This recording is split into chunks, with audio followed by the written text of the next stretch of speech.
मसीह यीशु के अज़ली जलाली बाबरकत और ख़ूबसूरत नाम में आप सबको सलाम। आज मैं आपके सामने एक ख़ास दर्द लेकर आया हूँ, क्योंकि ये दर्द जो था ये बड़े दिनों से मेरे दिल में था और मैं चाहता था कि आपके साथ इस दर्द को शेयर कर सकूँ। ये दर्द दर हकीकत बाइबल मुकद्दस में से खुदा ने जो बात कही, खुदा ने जो कहा, खुदा ने जो अपने दिल की बात, गहरी बात कही, उसके ताल्लुक से है।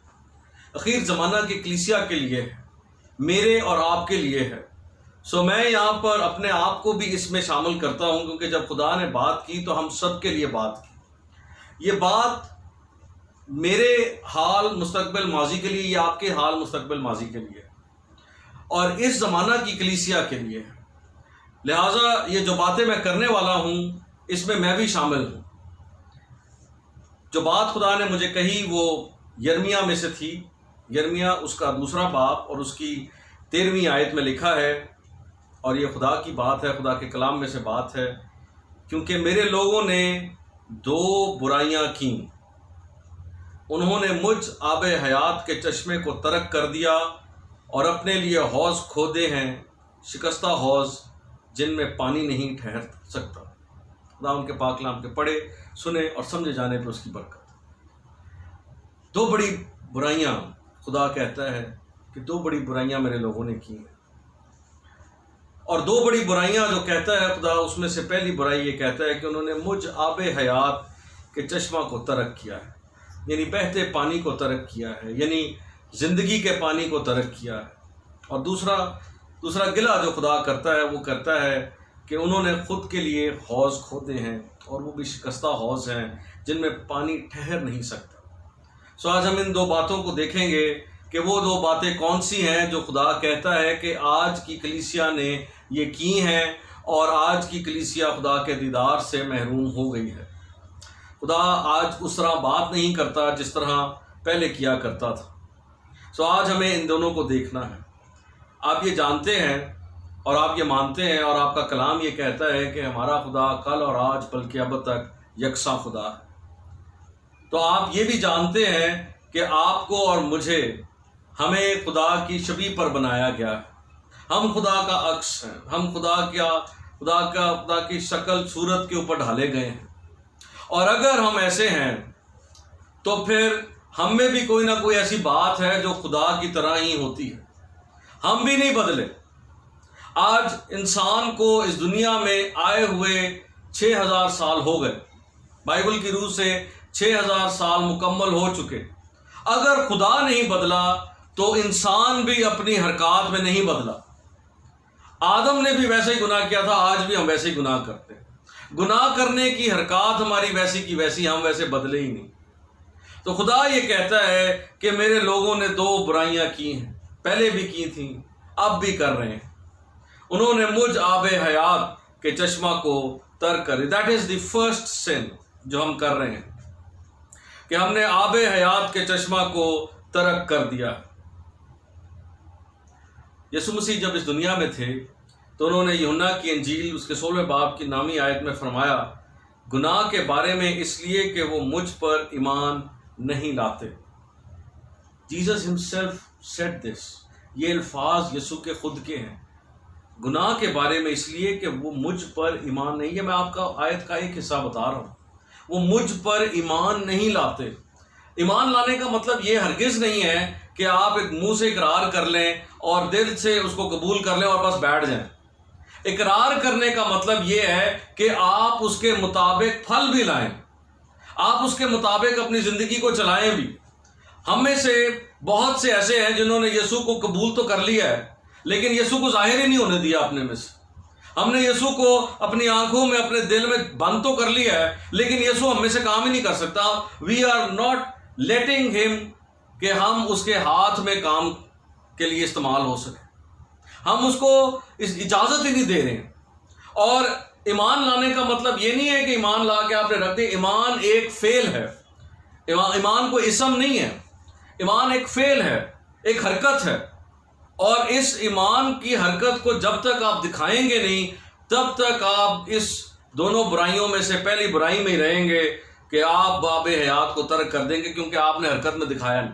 जिस तरह मोहब्बत एक हरकत है, जिस तरह खिदमत एक हरकत है, उसी तरह ईमान भी एक हरकत है। आप जब तक बताएंगे नहीं, आप जब तक अमल में नहीं लाएंगे चीज़ों को, तब तक जाहिर नहीं होगा कि आप ईमान रखते हैं, तब तक जाहिर नहीं होगा कि आप खिदमत करते हैं, तब तक जाहिर नहीं होगा कि आप मोहब्बत, कह देने से मोहब्बत नहीं होती, करने से मोहब्बत होती है। कह देने से खिदमत नहीं होती, करने से खिदमत हो। इसी तरह कह देने से ईमान नहीं होता, करने से ईमान होता है। यीशु मसीह ने मरकस की इंजील उसके 16 बाब की 16वीं आयत में ये दोबारा दोहराया, और जो ईमान ना लाए वो मुजरिम ठहराया जाएगा। ईमान ना लाए वो मुजरिम ठहराया जाएगा, मतलब ईमान ला के जाहिर नहीं किया। So I would like to encourage you today कि आप आबे हयात को तर्क ना करें, ईमान के काम करें, ईमान के साथ आगे बढ़ें। और लुका की इंजील उसके 19वें बाब की 14वीं आयत में लिखा है, लेकिन उसके शहर के आदमी उससे अदावत रखते थे और उसके पीछे एलचियों की जुबानी कहला भेजा कि हम नहीं चाहते कि ये हम पर बादशाही करे। हम में से बहुत से ऐसे भी हैं, अपने अमाल से जाहिर ही नहीं करते कि खुदावंद यीशु मसीह हमारा बादशाह है, और हम खुद से नहीं कहते, इधर उधर दाएं बाएं लोगों से कहलवाते हैं कि यार तू कह दे कि बादशाह ही ना करें मुझ पर, वो हुक्मरानी ना करे। We are not surrendering ourselves to Jesus Christ. हमें सरेंडर करना है, हमें उसके ताबे होना है, ताबे फरमानी में जाना है। और ताबे फरमानी में जाना तो आज की कलीसिया के लिए एक बहुत बड़ा चैलेंज हो गया, क्योंकि वो ताबे फरमानी में नहीं, फरमा बरदारी में नहीं है, वो किसी और ही चीज में है। सो उस शहर के आदमियों ने उसे दावत रखी थी, मोहब्बत नहीं रखी थी, अदावत रखी थी। सो हमने भी मोहब्बत नहीं रखी, दावत रखी, क्योंकि हम कहते तो हैं मुंह से कि हमने मोहब्बत रखी है, हमने की है, लेकिन हम अमाल से जाहिर नहीं करते। So if you are willing to receive Jesus as saviour, अगर आप यीशु को रिसीव कर रहे हैं बतौर निजात देंदा, उसको कबूल कर रहे हैं निजात देंदा, और आप उसको अपनी जिंदगी का खुदावंद नहीं बना रहे हैं, अपनी जिंदगी का बादशाह नहीं बना रहे हैं, तो ये ऐसा हो नहीं सकता है। इट इज नॉट पॉसिबल, क्योंकि वो दोनों है, वो निजात देंदा भी है और वो बादशाह भी है। सो अगर आप सिर्फ निजात देंदा उसको कबूल करके बैठ गए हैं, तो आज आपको दूसरे पहलू में भी उतरना पड़ेगा, आज उसको खुदावंद भी मानना पड़ेगा, आज उसको अपनी जिंदगी का बादशाह आपको बनाना पड़ेगा। लूका की इंजील उसके 9वें बाब की 23वीं आयत में लिखा, और उसने सब कहा, अगर कोई मेरे पीछे आना चाहता है तो अपनी खुदी से इनकार करे और हर रोज अपनी सलीब उठाए और मेरे पीछे हो ले। Look at what he is demanding. वो ईमान इसम में नहीं बल्कि हरकत में, फेल में मांग रहा है। कोई मेरे पीछे आना चाहता है तो अपनी खुदी से इनकार करे, हर रोज अपनी सलीब उठाए। ये उठाना जो है, ये वजन उठाना है, ये बाहर उठाना है, ये एक वर्ब है, ये एक फेल है। सलीब उठाए और मेरे पीछे हो ले। चलना भी है, उठाना भी है, ये करने के अमाल हैं। These are action words, actions which is demanded by God. तो ये आपको करना है। अगर आप सिर्फ यीशु को निजात देंदा कबूल करेंगे और उसको अपना खुदावन नहीं मानेंगे, तब आप पहले हिस्से में रह जाएंगे। और यिर्मयाह 2 बाब की 13वीं आयत का पहला हिस्सा यही कहता है कि उन्होंने मुझ आबे हयात को के चश्मे को तर्क कर दिया है। आप अंदाजा कीजिए, मैं आपको 2-3 बातें बताता हूं। अगर आप इन 2-3 बातों से अपने आप का ही टेस्ट कर लें, बाकी बातें छोड़ दें, सिर्फ अपने आप को टेस्ट कर लें कि अगर आप ये 3-4 बातें आपकी जिंदगी में हैं, तो आपने खुदावंद यीशु मसीह को निजात देंदा भी कबूल कर लिया और खुदावंद भी बना लिया। 2-3 बातें सिर्फ। पहली चीज, क्या आपके अंदर ये ख्वाहिश है कि आप रोजाना कलाम मुकद्दस पढ़ें? मेरे अल्फाज को दोबारा सुनिएगा, मैं दोबारा बताता हूं आपके लिए, दोबारा बोलूंगा। क्या आपके अंदर यह ख्वाहिश है कि आप कलाम मुकद्दस को पढ़ें? ये जो लफ्ज ख्वाहिश है ना, इसके अंदर ही एक लफ्ज छुपा होता है जिसको तजस्सुस कहते हैं, क्यूरोसिटी। क्या आपके अंदर तजस्सुस है कि आप रोजाना कलाम को खोलें? अगर तो है, तो फिर तो आपके अंदर ये दोनों बातें पाई जाती हैं कि आप खुदावन को अपना निजात देंदा भी कबूल कर चुके और खुदावन भी मान चुके। तब तो बात समझ आती है। आप रोजाना उठते, आप उसके बगैर रह ही नहीं सकते हैं। आपकी ख्वाहिश है, इट्स नॉट योर नीड, ये आपकी ख्वाहिश है, इट्स योर डिमांड। आप चाहते हैं कि ये हो, इसके बगैर हो नहीं सकता कुछ भी। जब तक कि आपके अंदर वो क्यूरियोसिटी, अच्छा आगे क्या हुआ, इसके बाद क्या हुआ, इससे पहले क्या हुआ, तब की हालात क्या थे, जोग्राफियाई हालात क्या थे, उसके तारीखी हालात क्या थे, उसके सियासी हालात क्या थे, पस मंजर कौन कौन थे, ये सारी बातें जब तक कि आपके अंदर तजस्सुस नहीं होगा, जब तक कि आपके अंदर ख्वाहिश नहीं होगी, आप कलाम को उस तरीके से, उस जाविये से पढ़ नहीं। और अगर आप नहीं पढ़ रहे हैं तब आपने सिर्फ खुदावंद को अपना निजात दहिंदा कबूल किया है, आपने उसको खुदावंद माना ही नहीं है। दूसरी चीज, क्या आपके अंदर यह ख्वाहिश है कि आप रोजाना की बुनियाद पर खुदावंद के किरदार को, खुदावंद यीशु मसीह के किरदार को देखें, उसके मिजाज को देखें? क्या आपके अंदर यह तजस्सुस है कि आप जानें? आप अपने आप को इन्हीं सवालों से परख सकते हैं। तो मैंने भी अपने आप को इन्हीं सवालों से परखा है और मैंने अपने आप को इन सवालों पे हमेशा कम ही पाया। और ये इंसान के लिए जरूरी है कि वो इस बात को समझे कि वो मेरा निजात देंदा भी और मेरा खुदावंद भी है। क्या आप अपने दिल में रोजाना उठकर इस बात को लेकर आते हैं कि मेरा दिल जो था वो पहले गुनाह से भरा हुआ था, मेरी जिंदगी, मेरे ख्यालात, मेरा जहन जो है पहले गुनाह से भरा हुआ था? और क्या आप अपनी पुरानी हालत के ऊपर हमेशा ध्यान रखते हैं? क्योंकि अगर आप उस पर ध्यान नहीं रखेंगे तब आप उसके लिए सॉरोफुल फील नहीं करेंगे, तब आप खुदावंद की बख्शिश के लिए उतने शुक्रगुजार भी नहीं होंगे। तो क्या आप ऐसा करते हैं? क्या आप उसको रोजाना की बुनियादों पर नए जाविये में देखना चाहते हैं? ये वो ख्वाहिशात हैं, ये वो डिजायर्स हैं। अगर ईमानदारों की जिंदगी में ये डिजायर्स हैं तो वो खुदावंद भी अपने आप, खुदावंद भी यीशु को मानते और निजात देंदा भी मानते हैं। आपके लिए और मेरे लिए ये टेस्ट है बहुत बड़ा। हमें इस बात को समझना है कि वो हमारा निजात देंदा भी है और वो हमारा खुदावंद भी है। यूना की इंजील उसके 5वें बाब की 40वीं आयत में लिखा है, यीशु ने कहा, फिर भी तुम जिंदगी पाने के लिए मेरे पास आना नहीं चाहते। सब कुछ हो जाता है, फिर भी तुम मेरे पास जिंदगी पाने के लिए आना नहीं चाहते। He is trying to give you freely everything. वो सब कुछ मुफ्त देने के लिए तैयार है, फिर भी वो कहता है कि तुम जिंदगी पाने के लिए मेरे पास आना नहीं चाहते। आप कब आएंगे? ये कब होगा कि आप ईमान भी लाएं और ईमान के मुताबिक अमाल भी करें? ये कब होगा? यीशु मसीह तो आज भी मुफ्त पेशकश करता है। वो कहता है कि आओ, मुझ आबे हयात के चश्मे को तर्क ना करो, वो तुम मेरे पास आओ, मैं जिंदगी की नदियां तुम में से जारी कर दूंगा। तुम्हें अपने लिए कोई हौज नहीं बनाने पड़ेंगे, तुम्हारे अंदर से चश्मे जारी हो जाएंगे। सो पहली चीज तो ये कि आपको यीशु को, जो आबे हयात का चश्मा, उसको तर्क नहीं करना है। आपने ना अपने ख्यालात में करना है, ना अपने अमाल में करना है, ना अपनी गुफ्तगू में, ना अपनी महफिलों में करना है, ना अपने जाहिर करना है, ना अपने पुशीदगी में करना है, ना अपने जाहिरी तौर पे करना है। आपने उस चश्मे को तर्क नहीं करना है, क्योंकि जिस दिन आपने किया उस दिन ये पहला हिस्सा आपने आयत का पूरा कर दिया। और यीशु मसीह को आधा नहीं बल्कि पूरे का पूरा दिल चाहिए। आधी जिंदगी नहीं बल्कि पूरी जिंदगी चाहिए। वो अधूरी चीज़ों को पूरा करना जानता है। अगर आपके पास है भी तो दे दीजिए उसको, वो पूरा कर लेगा। आप अपने आप को जिस भी कंडीशन में पाते हैं, अगर आप इन तीनों चारों हिस्सों में अपने आप को नहीं भी पाते, तब भी अपने आप को पेश कर दे। He is a god of impossibilities. जो चीज़ आपके लिए नामुमकिन है उसके लिए मुमकिन है, वो कर देगा पूरा। दूसरी चीज इस हवाले में लिखा है, और इसलिए हौज खोदे हैं, हौज खोदे हैं। हमने खोदने के अगर अमल को देखा जाए, मैं दूसरे गुनाह के ताल्लुक से, तो बड़ी मेहनत का काम है ये। हमने आबे हयात को छोड़ दिया है और हमने हौज खोद लिया।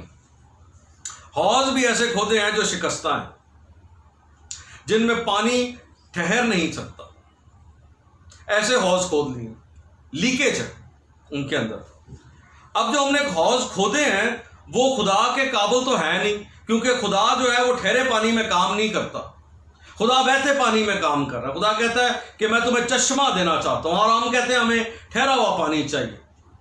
ठहरे हुए पानी के लिए हमने अपने लिए हौज खोद ली, और बड़े अजीबो गरीब किस्म के हमने हौज खोद ली। चंद एक हौज़ों के ताल्लुक से मैं आपके सामने रखना भी चाहता हूं कि हमने कौन कौन से खोद लिए हौज़। हमने अपने लिए हौज़ खोदे हैं प्लेजर के। हमने प्लेजर के लिए अपने लिए हौज़ खोद लिए। हम बाइबल मुकद्दस के मुताबिक 2 तिमोथियुस उसके 3 बाब की 4 आयत में लिखा है, खुदा की निस्बत ऐशो इशरत को ज्यादा दोस्त रखने वाले हैं। हमने अपने लिए प्लेजर्स, लवर्स ऑफ प्लेजर्स हैं हम। We are not lovers of God, we are lovers of pleasures. हम हर चीज में प्लेजर ढूंढ, हम चर्च भी जाते हैं वहां पे भी प्लेजर ढूंढते हैं। हम वहां पे जाते हैं, हम वहां पे कलाम के लिए, कलाम में प्लेजर नहीं ढूंढते। हम वहां पे जाते हैं, हमने उसको कुछ और ही बना दिया हुआ था। हम एक दूसरे के साथ के प्लेजर के लिए जाते थे, हम एक दूसरे को प्लेजर देने के लिए जाते थे। चलो उधर चल के मिलते हैं, मुलाकात करते हैं। हमने तो मुलाकातें आपस में रखी थी, हमने तो मुलाकातें खुदा से रखी ही नहीं थी। हमने हौज खोद लिए थे, शिकस्ता हौज, जिनमें पानी भी हम अपनी मर्जी का रखते थे, खुदा का पानी तो आता ही नहीं था। हमने हौज खोदे प्लेजर्स के, और वो भी एक सीजनल सिन के हमने प्लेजर के लिए खोद लिए। सीजनल सिन, मौसमी जो थे गुनाह वो हम करते थे। एक मौसम आया, सर्दी का मौसम आया, गर्मी का मौसम आया, बाहर का हम मौसमी गुनाह कर रहे थे। इब्रानियों के खात उसके 11वें बाब की 25वीं आयत में लिखा है, इसलिए उसने गुनाह का चंद रोजा लुत्फ उठाने की निस्बत खुदा के साथ बदसलूकी की बर्दाश्त करना ज्यादा पसंद किया। चंद रोजा लुत्फ, सीजनल था। हमारा हर चीज तो सीजन के ऊपर था। आज गर्मी है, हमने चर्च नहीं जाना। आज सर्दी, हमने चर्च नहीं जाना। आज हमने कलाम, आज दिल नहीं कर रहा, हमने कलाम नहीं पढ़ना। Everything was dependent on our mood and on pleasures. God is not dependent on moods. खुदा मूड के ऊपर डिपेंडेंट नहीं है। हमने शिकस्ता हौज खोदे हुए थे खानदानों और दोस्तों के लिए, उनके नाम के खोदे हुए थे। हम उनको ज्यादा दर्जा दे रहे थे। हम खानदान, इतवार के दिन होता था तो हम खानदानी महफिले से जाके बैठ जाते थे। एंड उस वक्त पर जब खुदा के घर के दरवाजे खुलते थे, हम उस टाइम पे आ जाते हैं। खानदानी दोस्तों, आप महफिलें लगा लेते थे, शादी ब्याह रख लेते होते थे, दोस्तों की महफिलें लग जाती थी, खानदानों की महफिलें लग जाती थी। मत्ती की इंजील उसके 10वें बाब की 37वीं आयत में लिखा है, जो कोई बाप और माँ को मुझसे ज्यादा अजीज रखता है वो मेरे लायक नहीं, और जो कोई बेटे या बेटी को मुझसे ज्यादा अजीज रखता है वो मेरे लायक नहीं है। हमने अपने लिए ये हौज खोदे हुए थे। हमने तो तर्क कर दिया था, हमने तो चश्मे को तर्क कर दिया था। फिर एक सबसे बड़ा मसला अखीर जमाना की कलीसिया में, हमने शिकस्ता हौज खोदे हुए थे दौलत के लिए। हम दौलत को ज्यादा इज्जत दे रहे थे, खुदा की निस्बत हम दौलत को ज्यादा इज्जत दे रहे थे। हमने खुदा और दौलत दोनों को साथ साथ भी रखने की अगर चाहत रखी या कोशिश भी की तो हमारा ध्यान ज्यादा दौलत की तरफ ही था। लूका की इंजील उसके 12वें बाब की 15वीं आयत में लिखा है, और उसने उनसे कहा, खबरदार अपने आप को हर तरह के लालच से बचाए रखो, क्योंकि किसी की जिंदगी उसके माल की कसरत पर मौकूफ नहीं है। यह नहीं है कि जिसके पास ज्यादा माल है उसको जिंदगी भी ज्यादा मिल जाएगी, और यह भी नहीं है कि जिसके पास काम है उसको जिंदगी कम मिल जाएगी। बाइबल मुकद्दस कहती है, क्योंकि किसी की जिंदगी उसके माल की कसरत पर मौकूफ नहीं है। यह नहीं है कि आपने ज्यादा कमा लिया तो आपको जिंदगी भी ज्यादा मिल जाएगी और आपको खुशियां भी ज्यादा मिल जाएंगी, ऐसा नहीं है। और ना ही ये दौलत जो है ये आपको खुशी, तसल्ली, इत्मीनान दे सकती है, ऐसा कुछ भी नहीं है। मैं आपको आगे चल के ये भी बताऊंगा कि ऐसा कुछ भी नहीं है।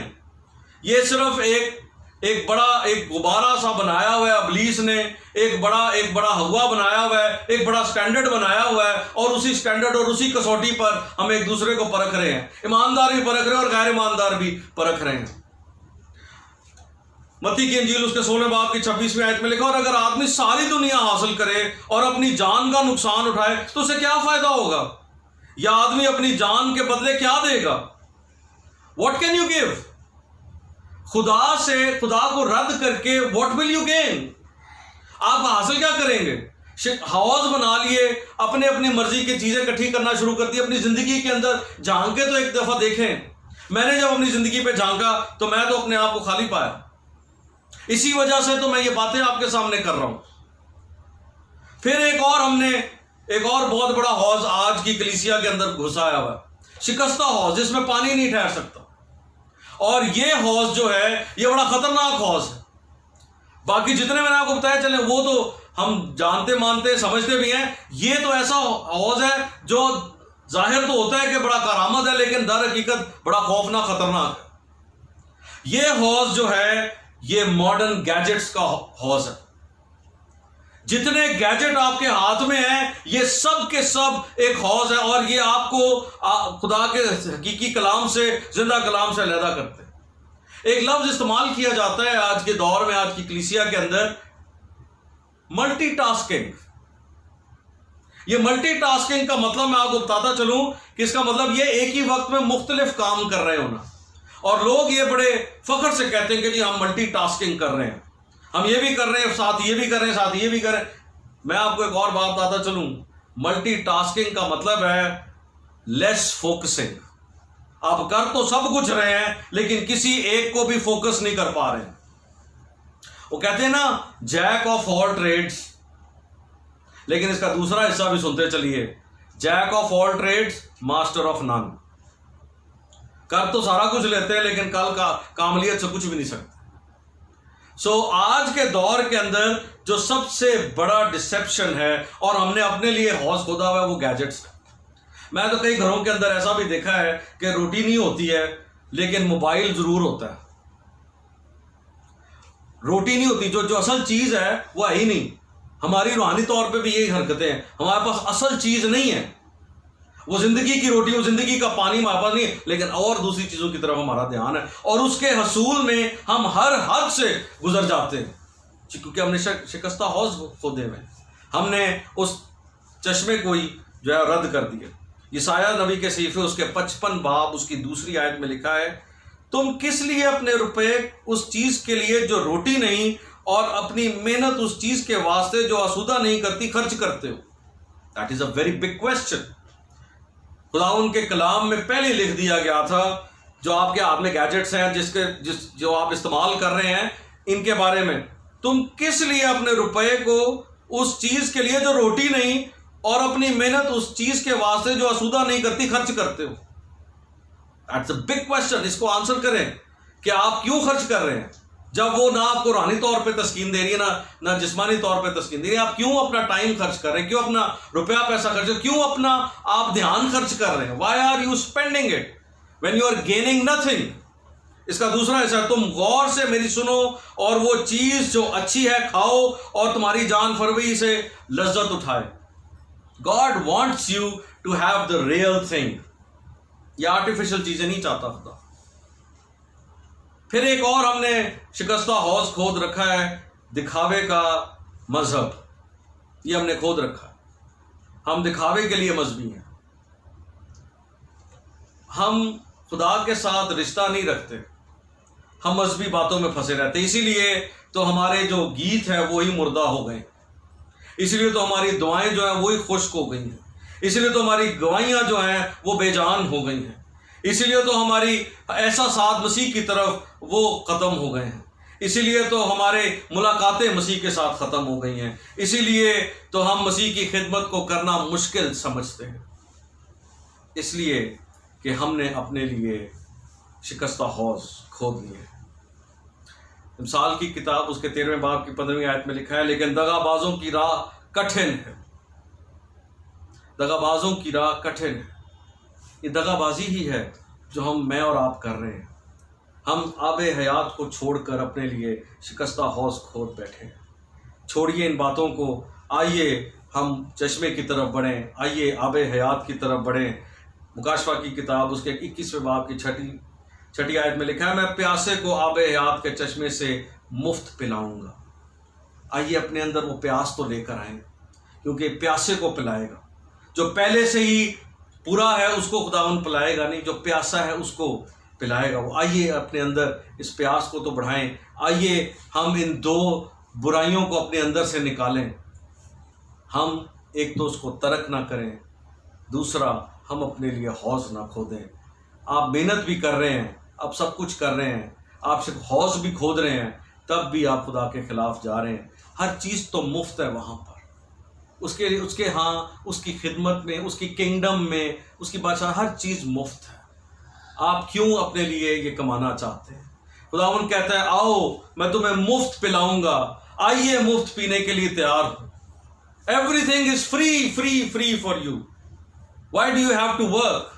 तो आप क्यों काम करना चाहते हैं? आप काम मेहनत भी कर रहे हैं और खुदा की मर्जी के मुताबिक भी नहीं चल रहे। आप अपनी मेहनत से फल भी नहीं पाएंगे और खुदा के हाथ से भी खारिज किए जाएंगे। अगर आपको मैं आखिरी मिसाल देता चलूं तो वो मैं सुलेमान बादशाह की मिसाल दूंगा। उसने भी अपने लिए ये सारे हौज खोदे हुए थे, सब कुछ उसके पास था, शायद मुझसे और आपसे बहुत ज्यादा था उसके पास हिकमत थी, मालो असबाब, उसके पास दौलत थी, सब कुछ उसके पास था। तब भी वो अपनी पूरी हिकमत में, अपनी पूरे मालो असबाब, पूरी दौलत में, अपनी पूरी शान और शौकत में, ना तो उसके पास सुकून था, ना उसके पास इत्मीनान था, ना ही उसके पास तस्कीन थी। इसीलिए तो वो अपनी जिंदगी के आखिर में कहता है वाइस की किताब में, बातल ही बातल सब बातल। आइए इन दो बुराइयों से किनारा करें, आइए उस चश्मे के पास आ जाएं, वो मुझे राहत के चश्मों के पास ले जाता है। आइए वक्त है कि हम उसके आराम की तरफ बढ़ें, वक्त है कि हम उसकी तरफ देखें, वक्त है कि इन दो बुराइयों को छोड़ दें, वक्त है कि उस आबे हयात को आने दें और अपने अंदर से ज़िंदगी के चश्मों को जारी होने दें। ये हौज आपके काम नहीं आएंगे, यीशु का नाम आपके काम आएगा। आइए उस नाम को इज्जत दें, आइए उस नाम की खातिर इन हौज़ों को आज तोड़ डालें और इनके जगह उस आबे हयात को और उस आबे हयात के चश्मे को इजाज़त दें, ताकि वो आपकी ज़िंदगी से फ़्लो करे और आपको चैनल बनाए और आपको अपने हाथ का हथियार और औजार बना के अपनी किंगडम को बनाने के लिए इस्तेमाल कर सके। आइए अपने आप को पेश करें। मेरी दुआ है कि खुदावंद जब आप अपने सरों को झुकाएं तो खुदावंद आपकी दुआ सुने और आपको जवाब दे